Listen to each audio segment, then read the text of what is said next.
He hit me in front of everyone. And it was his mother, the one who had always despised me, who stood up for me for the very first time.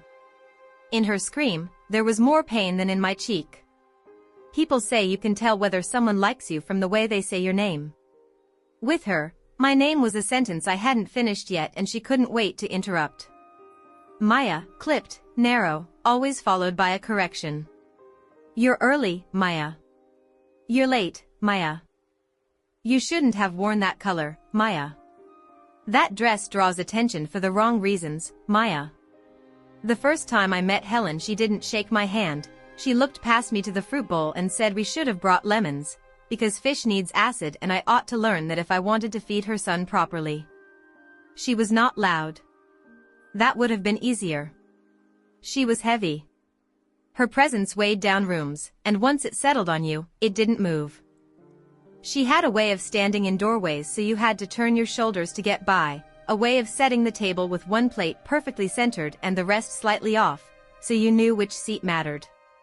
She wouldn't raise her voice, but she would tilt her head and breathe out through her nose and you would feel your spine try to make itself smaller. She was meticulous with glassware and careers and reputations. She collected slights the way other people collect stamps, pressed and labeled and stored for later use. On the days she came over, the whole apartment would behave differently. Glasses found coasters, shoes hid under the bed in neat pairs, towels hung themselves straight without me touching them. I learned to anticipate her inspections. I ironed pillowcases I didn't believe in ironing, lined up spice jars with their labels facing out like soldiers, wiped the inside of the microwave even though we hadn't used it. The first time she opened our refrigerator and said it took me days to figure out whether that meant milk on the bottom shelf was an offense or cucumbers in a plastic bag was a crime. It was both. She's tough, Liam would say as if tough were a weather pattern. She's old school. She likes order. Just don't poke the bear. I'm not poking her, I said. I'm breathing near her. He would laugh and kiss my forehead and tell me I was overthinking.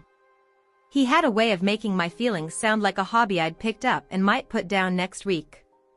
I thought that was maturity. Later I learned it was dismissal dressed in good manners. There were nice days, sure. Days when Helen would bring over soup because your immune system needs support, and she would actually sit and ask about my work, not really listening, but making the shape of listening with her face.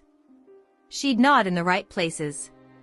Sometimes she'd tell a story about Liam's childhood and her eyes would soften in that private way mothers' eyes do when they remember their sons as small and soluble. I wondered what it would be like to be loved that way.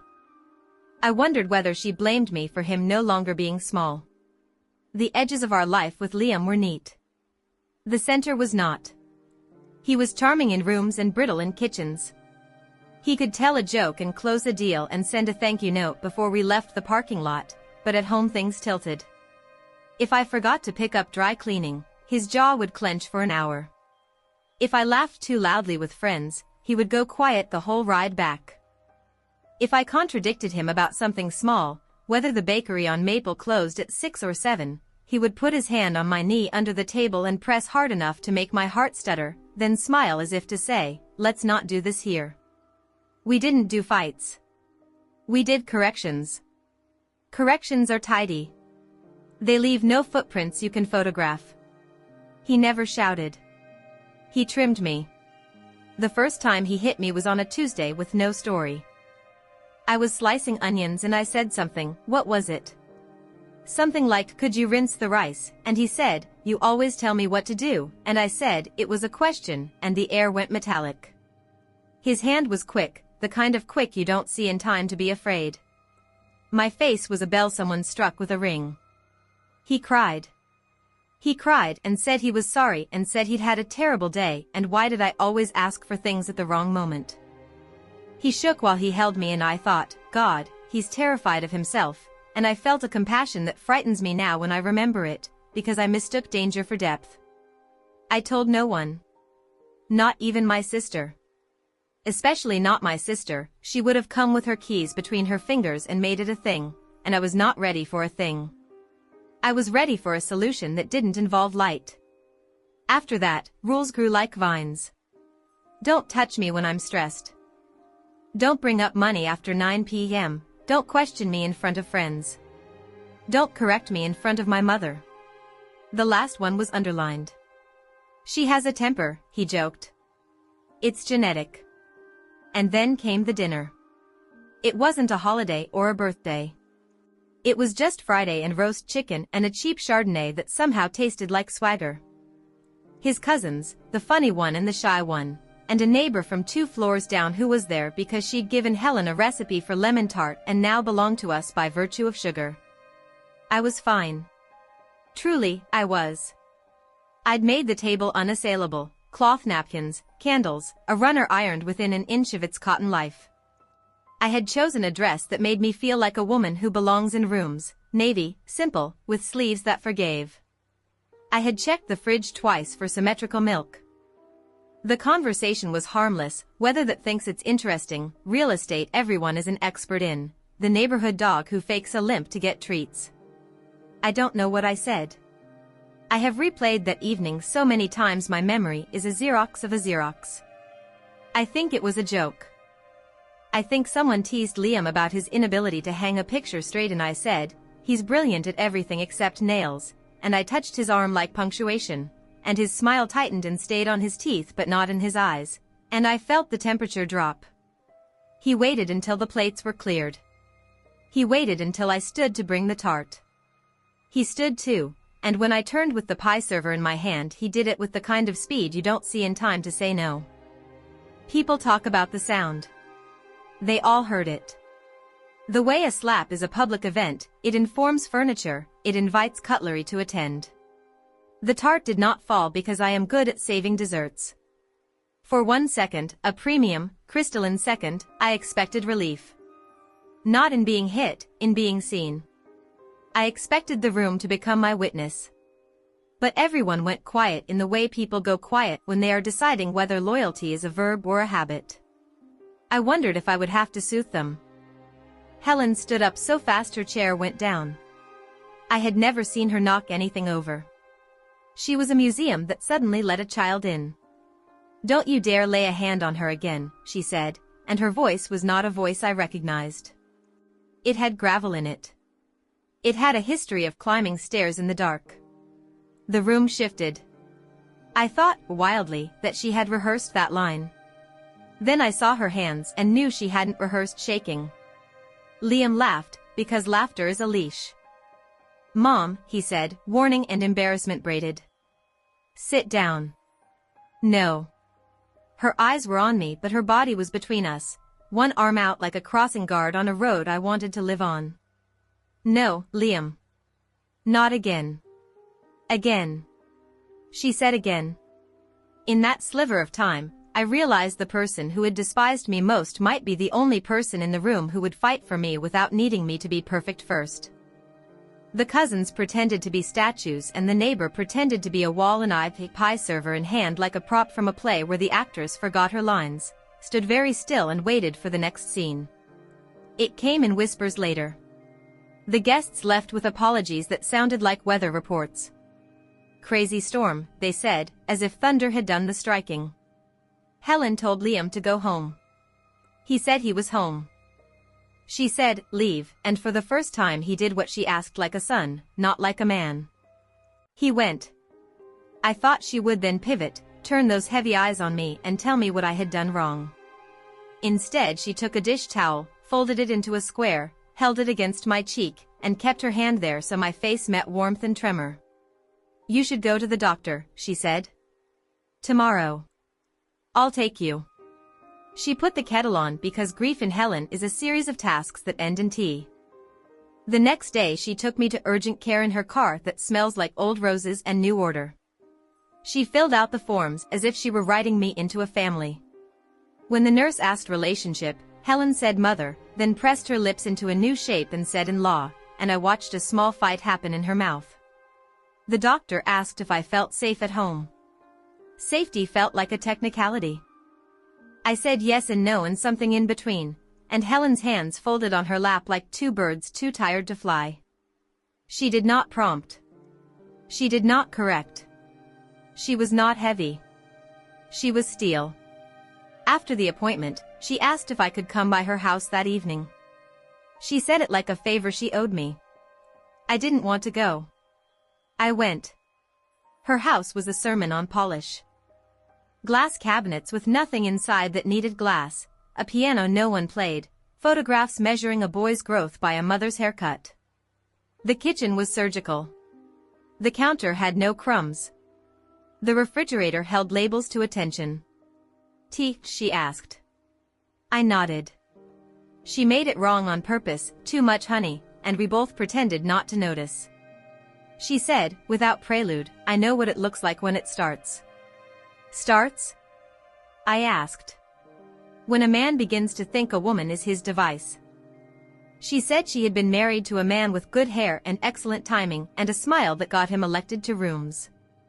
A man who could make waiters fall in love with him and leave them better at their jobs. He did not shout. He corrected. He adjusted. He placed his hand on the back of her neck when she spoke too long. He'd say, Helen, brevity is a kindness, she said, and we both laughed in the way women laugh when they hear something through time and know it exactly. The first slap was a Tuesday with no story. I told no one, she said. It seemed so private. Besides, he cried. And crying looks a lot like remorse when you're young enough to think makeup can fix a bruise. I asked about Liam. She looked at the piano and nodded at me. He was small, she said. He saw more than he was told. Children count the times you go quiet. He learned order as a way to survive. She folded her hands. I taught him to apologize with flowers. You don't have to take the blame, I said, and we both knew blame is not something a woman needs permission to pick up. Over the next weeks, Helen became my weather. She checked in. Sometimes she texted a photo of a plant and said, water. Sometimes she sent a recipe and said, this is calcium. She never asked for loyalty. She never said leave. She asked if I was sleeping, and when I said not really, she said she had chamomile, which felt like staying up all night with me without getting caught. Liam, meanwhile, was sorry. He was margarita sorry, flower sorry, vacation sorry, look how happy we could be if you'd stop rewinding sorry. It is difficult to explain how heavy pretty apologies can be. He touched my shoulder in public and looked like gentle. He texted me morning and night. He said therapy but never found a number. He said he felt watched. He said I had humiliated him in front of his family. He said his mother had made things worse. She's turning you against me, he said. She's always hated you. She hasn't exactly been subtle, I said, and regretted it like a reflex. He didn't hit me again right away. He didn't have to. He had graduated to more efficient tools, silence and suggestion. He would go 3 days without words and the air would thicken until I apologized to air. He would put his keys in a different place and say I moved them. He would get home late and ask, did you enjoy your free evening? And my body would be a mirror searching for a thief. I stopped inviting my sister over. I stopped playing music while cooking. The television was louder than we were. One afternoon, after a day of making myself small, I came home to find Helen in our kitchen with her sleeves rolled and my pie server in her hand, as if she had never stopped being between me and the things that hurt. She had made a lasagna you could live inside for a winter. You look, she said, and struggled for the word, and settled on, thin, not meaning my body. She let herself in, Liam said later, furious in that careful way that looks like speaking at a conference. This is my house. It's ours, I said. That's what I mean. He asked me if we were plotting. Plotting? I repeated, because repeating is how you buy time to choose a safe answer. Against me. His voice was low and he was playing with the gold chain he wore when he needed to feel like metal. You think I don't see the two of you whispering? We're not whispering, I said, and he laughed, because laughter is a leash. He kissed me too hard. He said he was late for a meeting that would make him important. He said he was trying. The next time he tried to hit me, his mother was there. He lifted his hand and she put herself in its way, and it was like watching a dam remember what water is for. I won't watch this again, she said, and then, to me, very quietly, pack a bag. She said it like you say, breathe. We didn't make a plan so much as we recognized the one she had been making without telling me. She had been keeping a folder. I found this out in her living room the day she handed me a blue binder with my name on the tab. It had dates. Not just the slap and the doctor's notes. Texts I'd screenshotted and then deleted because they made me feel disloyal to my own past. Receipts that placed him in places he said he wasn't. Photographs of small things. A dented drywall square behind the bedroom door, a wine glass with a hairline fracture, a crumpled napkin with the words "You are lucky I love you" indenting it like a threat. How did you? I started, and she shook her head. Don't ask me to explain how a woman keeps records, she said. We all keep records. I only put mine in a binder. She suggested, not told, that we go to court and ask for a piece of paper that says your body is your body even when a man remembers it is not. She came with me. She sat in the plastic chair with the hard back and made it look like furniture someone could belong in. The clerk asked if I was sure. She is, Helen said. And if she isn't today, she will be in a week, and we'll be back. The judge was a woman who wore lipstick the color of decisions. My voice worked in bursts. I was ashamed of my story because it had no good metaphors, only facts. When I faltered, Helen didn't speak. She just moved her foot so her shoe touched my shoe, and I recalled that touch can be a bridge that doesn't burn. The paper was granted, and Liam said the paper was offensive, and I said the bruise was offended first. There is a way a man behaves when a court tells him he cannot be himself within a certain radius. Sometimes he becomes smaller. Sometimes he becomes smart. Liam became righteous. He sent long emails to friends about how he was being punished for being passionate. He spoke to my sister in a tone that suggested I had lost my mind to a club I had joined for attention. He wrote to my mother and told her she had failed me. He sent me pictures from inside his car of places we had loved and said he hoped I was happy being homeless in my own life. Helen started coming over in the mornings. We walked around the block with coffee like two women who had always known each other, and neighbors began to say ladies with that little nod men give to women they think are harmless. We were not harmless. We were building a raft with receipts. At night, when I was alone, I sometimes placed the blue binder on my chest so I could feel the paper weight where the air was thin. In the end, it wasn't the paper that made him dangerous. It was the idea that we were no longer impressed. The night before the hearing for a more permanent order, he left a small box on my doormat with a ribbon like a memory. Inside was the ring he never bought me, the ring I once saved a picture of on my phone and then deleted because hope is a resource you cannot waste.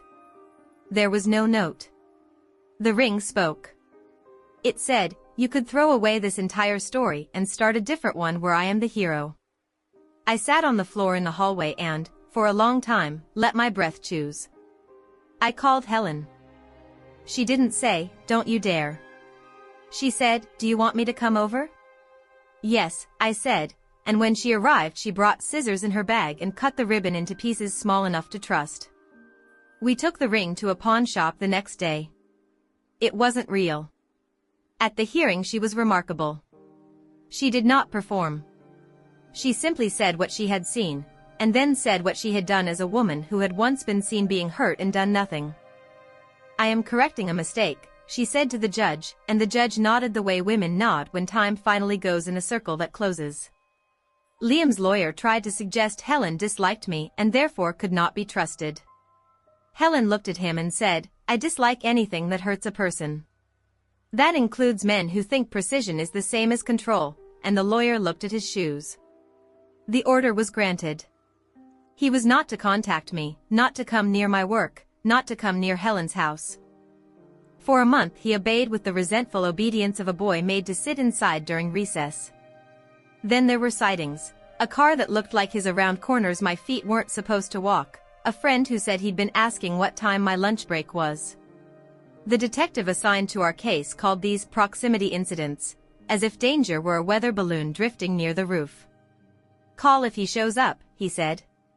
"Don't be brave." He showed up on a Thursday because Thursdays are days you mistake for harmless. I was leaving Helen's with a bag of leftovers and he was on the sidewalk, hands open like a magician about to produce something that would trick me into the past. He wasn't supposed to be there. The order was a wall. He walked around it as if walking around walls were a sport.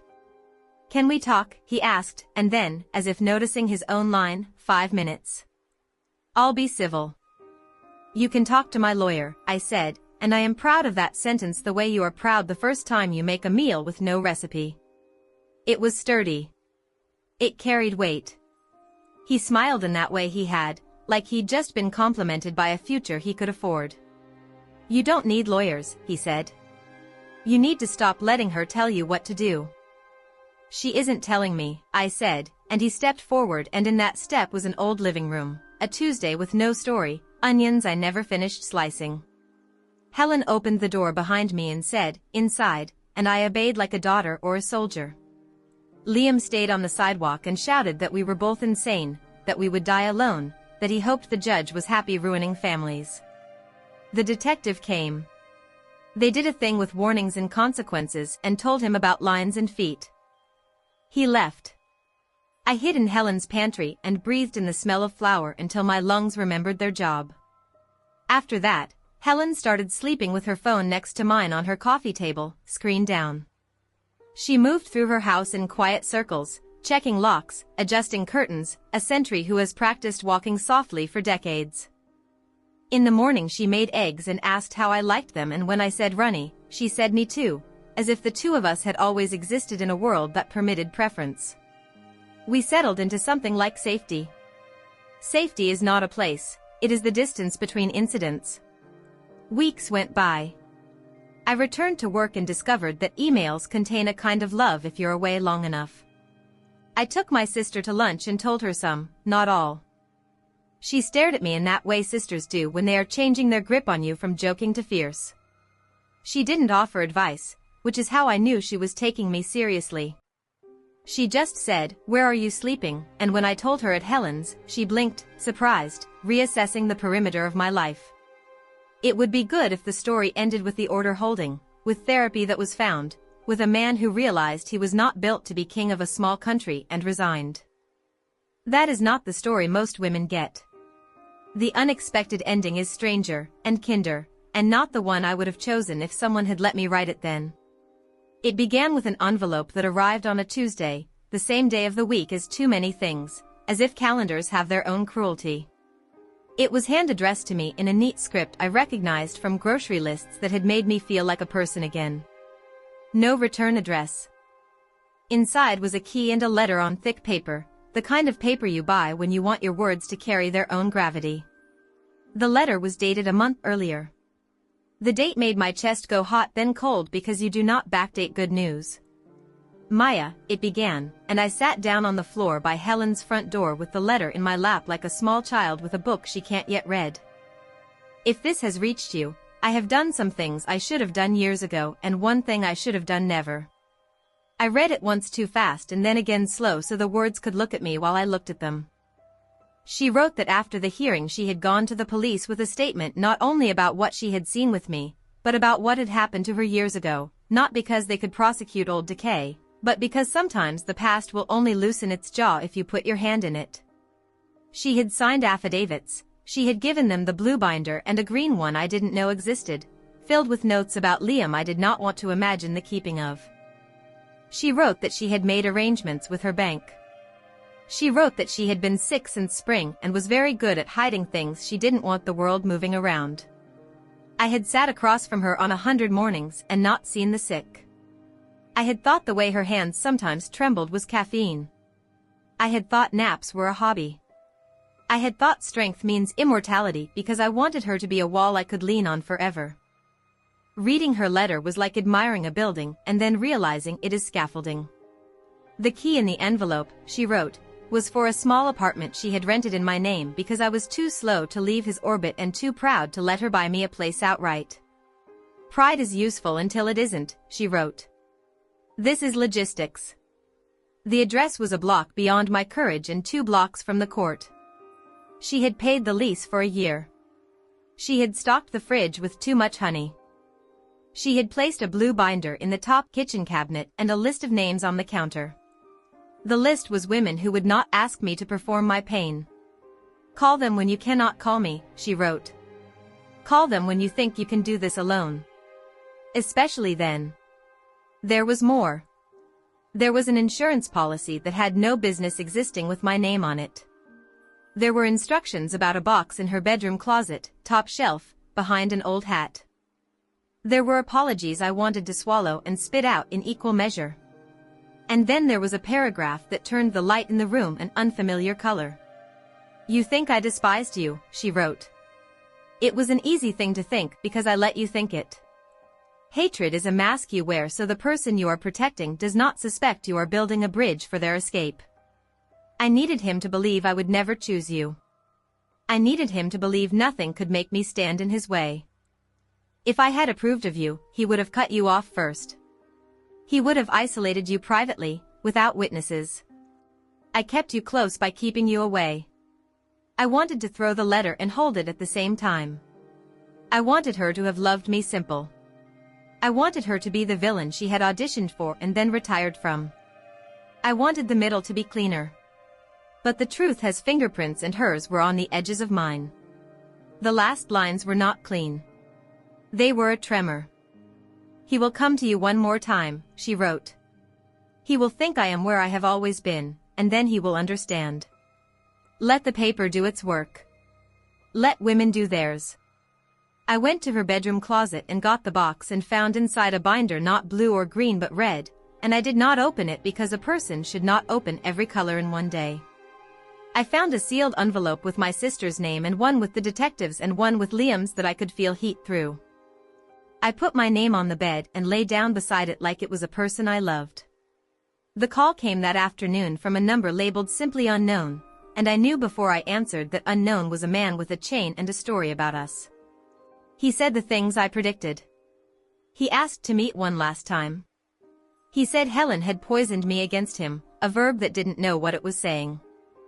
He said he was at our favorite cafe, which is to say the cafe where he had once made me cry and then bought me a pastry to absolve himself, and I said nothing because I had learned silence is not consent, it is a tool. I told him I couldn't meet. He was angrier than weather. He came anyway.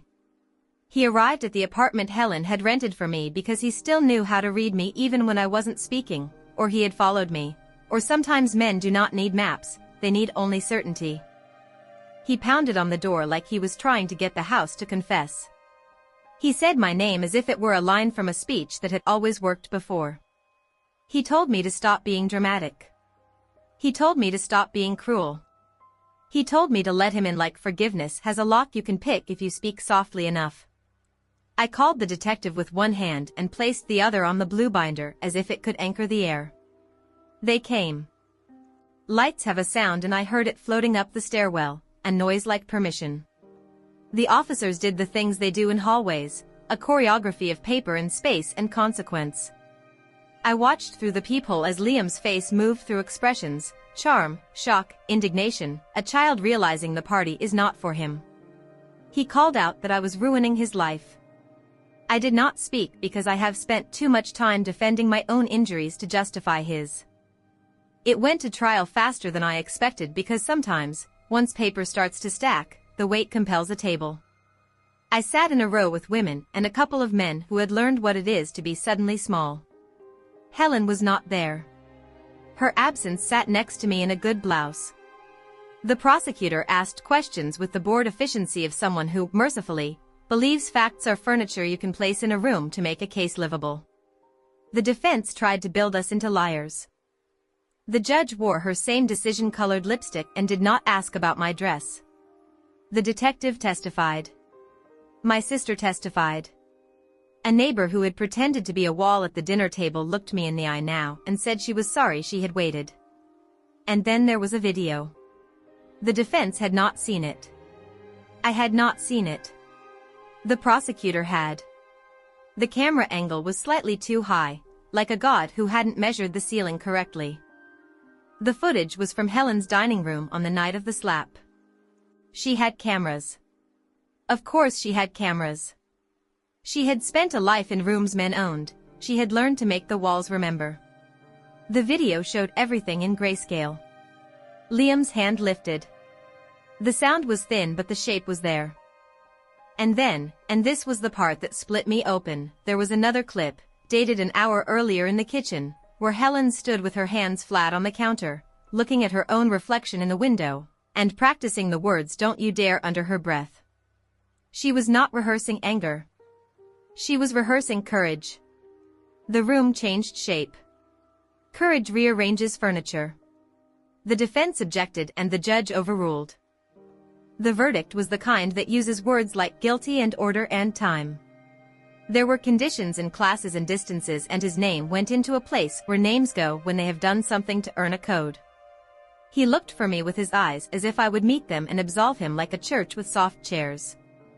I studied the red binder in my lap and thought about colors. After, I went home, not to the old home, not even to Helen's, though her living room held my shape, but to the small apartment with the 2 honeyed tea and the blue binder on the top shelf. I let myself in with the key that had been courage in metal. On the counter was a plant I hadn't noticed before, something green and earnest, and a note on a torn piece of recipe card in Helen's hand, water. Next to it, another envelope addressed in the same determined script. I opened it. "If the plant is alive," she wrote, "so are you. Please keep both of you alive. I have left the rest of my things where people who need them can find them. You can be angry with me for the way I treated you at the start. You can be grateful later. You can be both at once, which is, I have learned, the correct way to feel about mothers and men and houses and bodies." There was a postscript. It was the unexpected thing, the thing that made me turn off the lights and sit on the floor and let the dark hold me without asking questions. "Your name is on the deed to a place that is not mine. It is a women's shelter I have funded quietly for years. I have spoken to them about you. Do not run it. Do not let it run you. Go there when you forget you are a person. Go there when you remember. Bring them lemons." I laughed then, that shape of air that lets your ribs know they can move. I cried into my own shirt, which is to say I allowed the fabric that had covered me to also absorb me. I called my sister and read her the letter, and we were silent on the phone like two kids once, eyes wide at the bottom of the stairs listening to adults talk in the kitchen, understanding the world is both worse and kinder than we'd guessed. Weeks later, a certified letter arrived with paperwork. It contained specifics I will not bore you with, numbers, signatures, appointments with people who say things like fiduciary and non-profit. It also contained a note from a lawyer who had known Helen for years, a woman with intelligent shoes who met me in a conference room and said, she was very precise, in a tone that felt like a benediction. On her desk was a file with a color-coded stack of tabs, blue, green, red. The tabs made a sunset. I moved into my small apartment fully. I learned the names of my neighbors, which is a pragmatic way to build a safety net without calling it that. I hung a painting too low on purpose because I like imperfection now, it feels like breathing. I got a cat who ignores me unless I need her, which is when she becomes a rug on my lap. I meet with women who have been hurt and I tell them nothing about what they should do, only everything about what they could. I wear my navy dress with sneakers and no one corrects me. I keep lemons on the counter. I put my name on them. Sometimes, at night, I hear a phantom knock and my skin goes hard the way it learned to. I get up and walk the apartment like a guard and touch things with my hands to remind them they are mine. Then I brew tea that is too sweet and stand at the window and practice the sentence I never thought I would need to practice and now know by heart, "Don't you dare." I say it to the past. I say it to the next Tuesday. I say it to the girl who thinks compassion is a reason to stay. I say it to the woman who stayed anyway and left anyway and is alive enough to be both. The unexpected ending is that I did not become Helen's daughter. The unexpected ending is that I did not become her avenger either. I became a person who understood that hatred can be a disguise for love working undercover and that sometimes the heaviest people are the ones holding up the roof so you can get out. I still resent her for the years she made me feel small. I still bless her for the day she made me feel seen. I carry both in the same pocket like two coins I rub when I need luck. Last week I went to the shelter with a bag of lemons and a folder under my arm. I gave the folder to a woman whose story was nothing like mine and exactly like mine. She didn't open it. She put it on her lap and rested her hand on it, and we sat in a badly lit room with plastic chairs and made the air safe by staying. When I left, I walked past a bulletin board where someone had pinned a quote in big letters with a thick black marker: "Brevity is a kindness." I wanted to laugh at the ghost of a man who used that sentence as a leash.